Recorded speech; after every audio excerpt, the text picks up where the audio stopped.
കടലും പുഴയും സംഗമിക്കുന്ന ഭൂമിയിൽ പട്ടുസാരിയുടുത്ത് ഉണ്ണിയേശുവിനെ കൈകളിലേന്തിയുള്ള മാതാവിന്റെ തിരുരൂപം, പ്രാർത്ഥനയും കണ്ണീരും അർപ്പിച്ച് നാനാജാതിയിൽപ്പെട്ട വിശ്വാസികൾ എത്തിച്ചേരുന്ന ദേവാലയം, തമിഴ്നാട്ടിലെ നാഗപട്ടണത്ത് സ്ഥിതി ചെയ്യുന്ന വേളാങ്കണ്ണി മാതാവ്, ഒരു തീർത്ഥാടന കേന്ദ്രം 400-ലധികം വർഷങ്ങൾക്ക് ശേഷം ഓഗസ്റ്റ് 29 മുതൽ സെപ്റ്റംബർ 8 വരെയുള്ള 11 ദിവസത്തെ ഉത്സവവും ആഘോഷവും ഇപ്പോഴും ആചരിക്കുന്നു. ഓരോ വർഷവും ഏകദേശം 3 ദശലക്ഷം തീർത്ഥാടകർ ഇവിടെ എത്തുന്നു. ഇന്ത്യയിലെമ്പാടുമുള്ള ഹിന്ദുക്കളും മുസ്ലിങ്ങളും ക്രിസ്ത്യാനികളും ധാരാളമായി ഒത്തുകൂടുകയും ഐക്യത്തോടെ ആരാധിക്കുകയും ചെയ്യുന്ന വേളാങ്കണ്ണി മാതാവിന്റെ ദേവാലയം ഇന്ത്യയിൽ ഏറ്റവും കൂടുതൽ ആളുകൾ സന്ദർശിക്കുന്ന ഒരു മതകേന്ദ്രമാണ്. ഓരോ വർഷവും 100 കണക്കിന് അത്ഭുതകരമായ രോഗശാന്തികൾ റിപ്പോർട്ട് ചെയ്യപ്പെടുന്നു. ഹിന്ദുക്കളും ക്രിസ്ത്യാനികളും നൂറ്റാണ്ടുകളായി മാതാവിനോടുള്ള ഭക്തി, 2 മതങ്ങളിൽ നിന്നുമുള്ള ഘടകങ്ങൾ കടമെടുത്ത ആചാരങ്ങളുടെ ഒരു സംയോജനം വികസിപ്പിച്ചെടുത്തിട്ടുണ്ട്. മുട്ടിലിഴഞ്ഞും തലമുണ്ടനം ചെയ്തും അമ്മത്തൊട്ടിൽ കെട്ടിയും ആമപ്പൂട്ട് പൂട്ടിയും വിശ്വാസികൾ തങ്ങളുടെ പ്രാർത്ഥനയുമായി എത്തുന്ന വേളാങ്കണ്ണി മാതാവിന്റെ പ്രധാന തിരുനാളിന്റെ സമയമാണിത്. ഓഗസ്റ്റ് 29 മുതൽ സെപ്റ്റംബർ 8 വരെയാണ് ഇവിടുത്തെ തിരുനാൾ. വിശ്വാസികൾ ധാരാളം എത്തുന്ന ഈ ദിവസങ്ങളിൽ വേളാങ്കണ്ണിയിലെ തിരക്കും ഏറെയാണ്. ദേവാലയത്തിൽ 5:45 ആദ്യ കുർബാന. തമിഴ്, ഇംഗ്ലീഷ്, മലയാളം, തെലുങ്ക്, കന്നഡ തുടങ്ങിയ ഭാഷകളിലെല്ലാം കുർബാന അർപ്പിക്കപ്പെടുന്നുണ്ട്. രാവിലെ 5 തുറക്കുന്ന ബസിലിക്ക അടയ്ക്കുന്നത് രാത്രി 9 മണിക്കാണ്. കിഴക്കിന്റെ ലൂട്സ്, ഭാരതത്തിലെ വേളാങ്കണ്ണിയിൽ 16-ാം നൂറ്റാണ്ടിൽ പരിശുദ്ധ ദൈവമാതാവ് പ്രത്യക്ഷപ്പെടുന്നതും കാലക്രമേണ കഴിഞ്ഞ 3 നൂറ്റാണ്ടുകളായി ദേശീയ അന്തർദേശീയ തീർത്ഥാടന കേന്ദ്രമായി മാറാനുള്ള മറിയത്തിന്റെ ശക്തമായ മധ്യസ്ഥതയിൽ എണ്ണമറ്റ അത്ഭുതങ്ങളിലൂടെ ദൈവം ഈ സ്ഥലത്തെ വിശദീകരിച്ചു. ക്രിസ്തുമതത്തെ മുളയിലെ നുള്ളിക്കളയാൻ ആഗ്രഹിച്ച സൻഹെദ്രിൻ യഹൂദ നിയമജ്ഞനായ ഗമാലിയേലിന്റെ അനശ്വര ജ്ഞാനവും അനുനയിപ്പിക്കുന്ന വാക്കുകളും സത്യമാണ്. ഈ ഉദ്യമമോ ഈ പ്രവർത്തനമോ മനുഷ്യ ഉത്ഭവമാണെങ്കിൽ അത് സ്വയം നശിപ്പിക്കും. അത് ദൈവത്തിൽ നിന്ന് വന്നാൽ അവരെ നശിപ്പിക്കുവാൻ നിങ്ങൾക്ക് കഴിയുകയില്ല. നിങ്ങൾ ദൈവത്തിനെതിരെ പോരാടുന്നതായി പോലും കണ്ടെത്തിയേക്കാം. പ്രവർത്തികൾ 5:38. അണ്ണേ വേളാങ്കണ്ണിയോടുള്ള ഭക്തി അത് ദൈവികോത്ഭവമാണെന്ന് തെളിയിച്ചിട്ടുണ്ട്. വിശുദ്ധ ജോൺ 23-ാമൻ മാർപ്പാപ്പ 1962 നവംബർ 3 ദേവാലയത്തെ ബസിലിക്ക പദവിയിലേക്ക് ഉയർത്തുകയും അതിനെ കിഴക്കിന്റെ ലൂട്സ് എന്ന് വിളിക്കുകയും ചെയ്തു. ഔർ ലേഡിയുടെ ദർശനം, മാതാവിന്റെ അത്ഭുത പ്രതിമ, എണ്ണമറ്റ അത്ഭുതങ്ങൾ, ദേവാലയത്തിന്റെ ഗംഭീരമായ വാസ്തുവിദ്യ, സൗന്ദര്യം എന്നിവ ഈ ദേവാലയം ബസിലിക്കയാക്കാനുള്ള പ്രേരണകളായിരുന്നു. ആദ്യത്തെ പ്രത്യക്ഷത 16-ാം നൂറ്റാണ്ടിന്റെ മധ്യത്തിൽ ഒരു പ്രാദേശിക ഹിന്ദു ആട്ടിടയൻ ബാലൻ വേളാങ്കണ്ണിയിൽ നിന്ന് നാഗപട്ടണത്ത് തന്റെ യജമാനന് പാൽ കൊണ്ടുപോകുന്ന തന്റെ പതിവ് കർത്തവ്യം നിർവഹിക്കുമ്പോഴാണ് ആദ്യത്തെ പ്രത്യക്ഷപ്പെട്ടതെന്ന് പറയപ്പെടുന്നു. പുലർച്ചെയുള്ള പുതുമ ഉണ്ടായിരുന്നിട്ടും വേളാങ്കണ്ണിയിലെ അന്നപ്പിള്ള തെരുവിലൂടെ വെള്ളക്കുളത്തിലൂടെ കടന്നു പോകുമ്പോൾ ക്ഷീണം അവനെ കീഴടക്കി. വെള്ളക്കുളത്തിനരികെയുള്ള ഒരു ആൽമരത്തിന്റെ ചുവട്ടിൽ പാൽപാത്രം വെച്ചപ്പോൾ കുട്ടി അസാധാരണമായ ഒരു മയക്കത്തിലേക്ക് വീണു. ഒരു സുന്ദരിയായ സ്ത്രീ തന്റെ കയ്യിൽ ദിവ്യരൂപത്തിലുള്ള ഏറ്റവും സുന്ദരിയായ കുട്ടിയെ പിടിച്ചിരിക്കുന്നതിന്റെ മധുരമായ ദർശനം കണ്ട് ഞെട്ടിപ്പോയി. ആൺകുട്ടി അപ്പോഴും ആശ്ചര്യപ്പെട്ടു. സ്ത്രീ തന്റെ കുട്ടിക്കായി കുറച്ച് പാൽ ആവശ്യപ്പെട്ടു. അത് ആൺകുട്ടി ഭക്തിപൂർവ്വം വാഗ്ദാനം ചെയ്തു.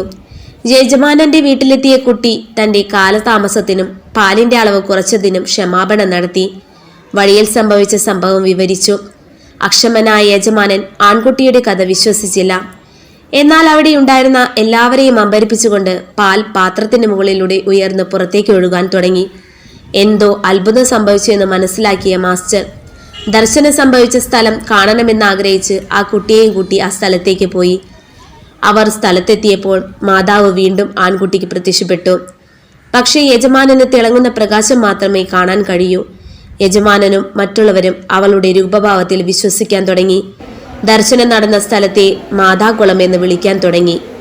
രണ്ടാമത്തെ ഭാവം, പരിശുദ്ധാമ്മയുടെ ബഹുമാനാർത്ഥം ഒരു ചാപ്പൽ നിർമ്മിച്ചത് രണ്ടാമത്തെ പ്രത്യക്ഷതയാണ്, ആദ്യത്തേതല്ല.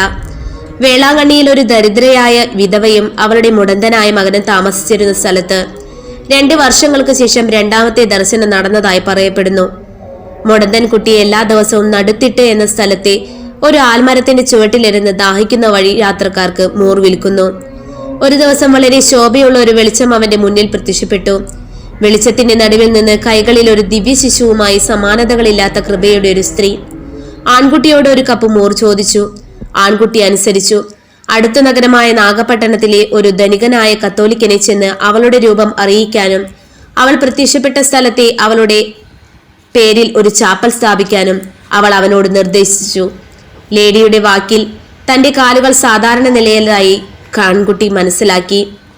അത്യധികം സന്തോഷത്തോടെ അവൻ നാഗപട്ടണത്തേക്ക് കർത്തവ്യ നിർവഹണത്തിനായി ഓടി.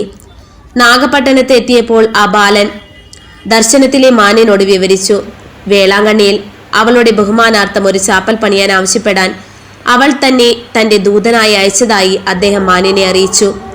തലേ ദിവസം രാത്രി ഉറക്കത്തിൽ മാതാവിന്റെ ബഹുമാനാർത്ഥം ഒരു ചാപ്പൽ പണിയാൻ അവനോട് കൽപ്പിച്ചിട്ടുണ്ടെന്ന് അദ്ദേഹത്തിന് സമാനമായ ഒരു ദർശനം ലഭിച്ചതിനാൽ ആ കുട്ടിയെ വിശ്വസിക്കുന്നതിൽ മാന്യൻ സംശയിച്ചില്ല. വിധവയുടെ വികലാംഗനായ മകന്റെ അത്ഭുതകരമായ രോഗശാന്തിയിൽ ആവേശം ജ്വലിച്ച ആ പ്രദേശത്തെ ജനങ്ങളുടെ സന്നദ്ധ സഹകരണത്തോടെ നാഗപട്ടണത്തെ കത്തോലിക്ക മാന്യൻ വൈകാതെ വേളാങ്കണ്ണിയിൽ ഒരു ചെറിയ ചാപ്പൽ സ്ഥാപിച്ചു. ചാപ്പലിൽ ഒരു ബലിപീഠം സ്ഥാപിക്കുകയും ശിശുവായ യേശുവിനെ കൈകളിൽ പിടിച്ചിരിക്കുന്ന വേളാങ്കണ്ണി മാതാവിന്റെ മനോഹരമായൊരു പ്രതിമ അൾത്താരയിൽ സ്ഥാപിക്കുകയും ചെയ്തു. ഈ നാട് തെറ്റ് ചാപ്പൽ വേളാങ്കണ്ണി മാതാവിന്റെ ദേവാലയത്തിന്റെ വിനീതമായ തുടക്കം കുറിക്കുകയും ഞങ്ങളുടെ പരിശുദ്ധ അമ്മയെ ആരാധിക്കുന്ന ഒരു വിശുദ്ധ സ്ഥലമായി മാറുകയും ചെയ്തു. തുടർന്ന് അവളെ ആരോഗ്യമാത എന്ന് വിളിക്കുന്നു. മൂന്നാമത്തെ സംഭവം 17-ാം നൂറ്റാണ്ടിൽ ചൈനയിലെ മക്കോവയിൽ നിന്ന് സിലോണിലെ കൊളംബയിലേക്ക് പോകുകയായിരുന്ന പോർച്ചുഗീസ് കച്ചവട കപ്പൽ ബംഗാൾ ഉൾക്കടലിലുണ്ടായ ഭീമാകരമായ കൊടുങ്കാറ്റിൽ അകപ്പെട്ടതാണ്. നിസ്സഹായരായ നാവികർ പിന്നീട് വിജനമായ ഘട്ടത്തിൽ ആത്മാർത്ഥമായി പ്രാർത്ഥിക്കുകയും അവരെ രക്ഷിക്കാൻ സ്റ്റെല്ല മാരിസ് കടലിന്റെ നക്ഷത്രം എന്ന പേരിൽ പരിശുദ്ധ കന്യകയുടെ സഹായം അഭ്യർത്ഥിക്കുകയും ചെയ്തു. തങ്ങൾക്ക് ഇറങ്ങാൻ കഴിയുന്നിടത്തെല്ലാം അവളുടെ പേരിൽ ഒരു പള്ളി പണിയുമെന്ന് അവർ പ്രതിജ്ഞയെടുത്തു. കൊടുങ്കാറ്റുള്ള കടൽ ശാന്തമായി. മാതാവിന്റെ ജനന തിരുനാളായ സെപ്റ്റംബർ 8-ന് അവരുടെ കപ്പൽ വേളാങ്കണ്ണി തീരത്തെത്തി. തങ്ങളുടെ പ്രതിജ്ഞ നിറവേറ്റിക്കൊണ്ട് പോർച്ചുഗീസ് നാവികർ നാഗപട്ടണത്തെ കത്തോലിക്ക മാന്യൻ സ്ഥാപിച്ച ഓലമേഞ്ഞ ചാപ്പൽ മനോഹരമായ കല്ലുകൊണ്ട് നിർമ്മിച്ച ചാപ്പലാക്കി മാറ്റി. അവരുടെ അടുത്ത സന്ദർശനത്തിൽ ബൈബിൾ വിഷയങ്ങൾ ചിത്രീകരിക്കുന്ന പോർസലൈൻ പ്ലേറ്റുകൾ കൊണ്ട് അവർ ബലിപീഠം അലങ്കരിച്ചു. മാതാവിനോടുള്ള അവരുടെ നന്ദിയുടെ സാക്ഷി നൽകുന്ന ഈ പ്ലേറ്റുകൾ ദേവാലയ ബസിലിക്കയുടെ പ്രധാന അൾത്താരയ്ക്ക് മുകളിലൂടെ ഔർ ലേഡി ഓഫ് ഗുഡ് ഹെൽത്തിന്റെ അത്ഭുതകരമായ പ്രതിമയുടെ സിംഹാസനത്തിന് ചുറ്റും ഇന്നും കാണപ്പെടുന്നു. അന്നു മുതൽ എല്ലാ വർഷവും ഓഗസ്റ്റ് 29-ന് പതാക ഉയർത്തുന്നതിന് മുമ്പ് നല്ല ആരോഗ്യത്തിന്റെ മാതാവിന്റെ തിരുനാൾ ആഘോഷിക്കുന്നു. 3 ദർശനങ്ങളും ഒടുവിൽ നമ്മുടെ മാതാവിന് ഒരു ദേവാലയം സ്ഥാപിക്കുന്നതിൽ കലാശിച്ചെങ്കിലും വേളാങ്കണ്ണിയിൽ സ്ഥിരമായ ഒരു മന്ദിരം നിർമ്മിക്കപ്പെടുന്നതിനുള്ള ഏക കാരണം പോർച്ചുഗീസ് നാവികരുടെ വാഗ്ദാനമായിരുന്നു.